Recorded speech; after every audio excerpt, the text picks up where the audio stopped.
มื้อนี้ก็กินข้าวแลงแล้วก็พาลูกพาเต้าเพิ่นจักลำเพิ่นก็สิได้พ่อก็สิได้เป่าแค้นให้เพิ่นลำเพิ่นสิลำเบิ่งลองเบิ่งว่าสิมีผู้มักอยู่บ่ผู้บ่าวคันผู้มักผู้ใดมักก็ไลน์เข้ามาก็ได้คอมเมนต์เข้ามาหาเพิ่นก็ได้เด้อบ่ยากซุมนี้น่ะเพิ่นยังโสดอยู่เอาบัดนี้ก็พ่อสิได้เป่าแค้นให้ลูกทั้งสองนี่ล่ะลำเบิ่งลองเบิ่งเนาะบัดนี้มันสิเป็นจังไดสิจะฟังบ่ฟังเด้อบัดนี้พี่น้อง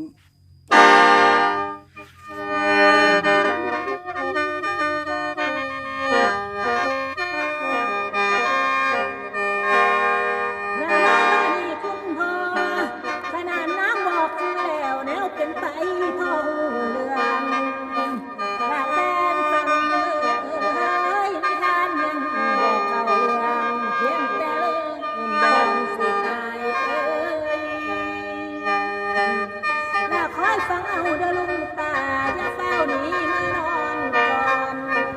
ลารอฟังตอนลูกจะไห้สิกินใส่ดอกบัวมันลาบทประพันธ์จากเมืองฟ้า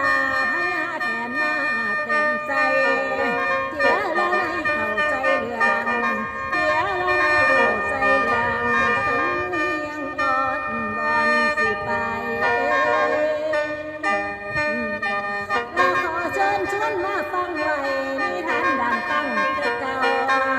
และคอยฟังเอาเด้อพี่น้องยังลำร้องไว้สู่ฟังและหมอลำดีบ่มีลามีแต่ดังเอาไปหน้าเดือกมา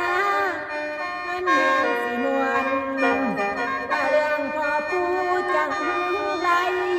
ลูกละไผเด้ละคุณกันนั่งหนึ่งเขาใส่เรื่องฟันเฟืองเกี่ยวเตี้ยมันเกี่ยวให้ลงหลอกว่าบอกว่าจังเราแท้คอยฟังแม่จริงว่ามีท่านดีนี่มาตั้งแต่เดิมดาเก่าร่างเลยเอามาเข้า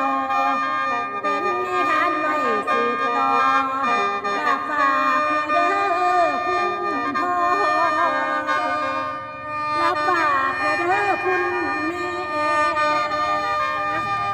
และท่านผู้ชมญาติพี่น้องให้ฟังไว้แล้วหินตองท่านฟังแล้วไอ้หินตองเด้อคนฟัง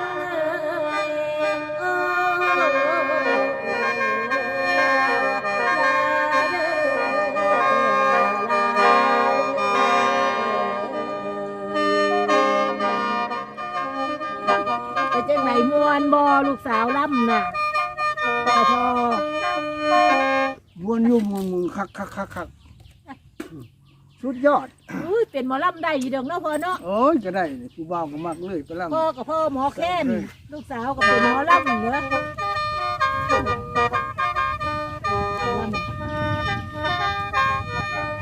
แล้วมาบดีแม่แม่ฟังบทก่อนบอนหนักหนาสาวลำเพิ่นได้นำมาคือกินก้อยก้อยแซ่โอ้ยโมเมพวกพ่อลุงแม่ป้าอย่าหันหน้าว่าไว้นี่และมาลับมูขณะนี้ความจริงเขาของเก่าประเพณียาสิเมื่อนอนก่อนละสิลานมาลงหานแล้วผลงานมาลำเลียงเปลืองสมองของคนละแดงมาแสดงเดินงานให้ไทยบ้านได้นาฟ้า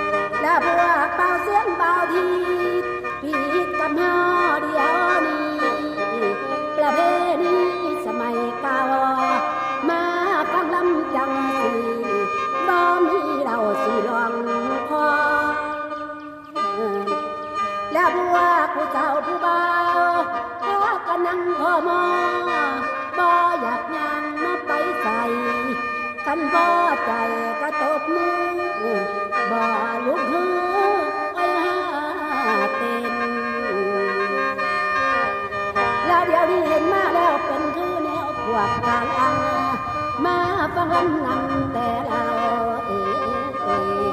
มาฟังลำนำแต่เราโอ้ยเมาแล้วบ่อยู่เฉยและหมอลำโศกก็บ่ได้บอกให้เจ้าลูกเตยเลยใส่เด่นก่อนจะเริ่มพ้นสาธิตทั้งสมทิศเด่นเป็นบ่ขี้เด่นโอ้ยของเขาสาวลำเบินน้ำมาเบาพ่อได้เป็นกระจกเนาจะถ้าเจ้าพ่อสิได้หูเมืองและผู้คอยเสียอยู่หลอห่างคือไทยบ้านที่บ้านมาสำหรับบ้านของเฮานี่คงบ่เป็นดอกจ้าเพราะว่าเพิ่นศึกษาสูงพวกพ่อลุงและคุณอ่างตั้งท่ารอคอยฟังเรื่องและฉันขอลงเพียงนี้หมดบาทีพอจากไม่พวกลูกหลานน้องใหม่เพศผู้ไทยขอยินดีสิรับใช้มาลำให้พ่อแม่ฟังโอ้ยโอ้ยมาลำให้พ่อแม่ฟังแล้วสิโอ้ยโอ้ยเด้อ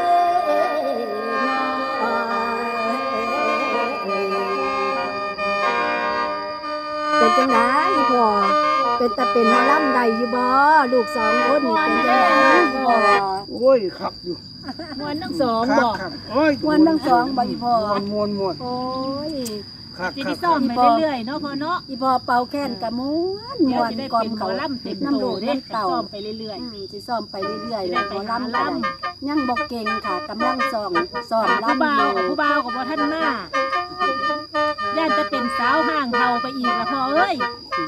บ่เป็นต้องมีละผู้มักต้องมีผู้มักเสียงล่ำเขาโอ้ยสาวบ้านใดเนาะเขาก็ว่าสาวผู้ไทย